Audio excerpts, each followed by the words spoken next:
પ્રાકૃતિક ખેતીનો વ્યાપાર વધે તેવા આશયથી ભરૂચ જિલ્લાના નેત્રંગ ખાતેની નૂતન ગ્રામ વિદ્યાપીઠના બીઆરએસના 5 વિદ્યાર્થીઓએ સુરત જિલ્લાના 3 સ્થળોએ પ્રાકૃતિક ખેતી વિશે 1 મહિના રહીને પ્રત્યક્ષ માર્ગદર્શન મેળવ્યું હતું.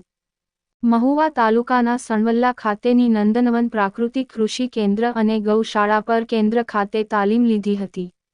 જેમાં દેશી ગાય ગૌપાલન, પંચગવ્ય પ્રોડક્ટ, ગાય આધારિત પ્રાકૃતિક કૃષિ, વિવિધ કીટ નિયંત્રક, ગૌ અર્કનું મહત્વ, ગૌ કૃપા અમૃતમ ગૌબર કમ્પોસ્ટ, ઘનજીવામૃત, જીવામૃત, ગૌબર લીપણ વગેરેની પ્રત્યક્ષ જાણકારી મેળવી હતી. ફળ ફૂલ ઝાડ રોપા ઉછેર, શાકભાજી, મસાલા પાક વાવેતર પદ્ધતિ, શેરડી રોપ ઉછેર, શેરડી પાક ઉત્પાદન અને મૂલ્યવર્ધન વેચાણ વ્યવસ્થાપન, મુલાકાત અને પ્રાકૃતિક કૃષિ તાલીમ વર્ગ મેનેજમેન્ટ વગેરે વિષય પર પ્રેક્ટિકલ અનુભવ માર્ગદર્શન મેળવ્યું હતું.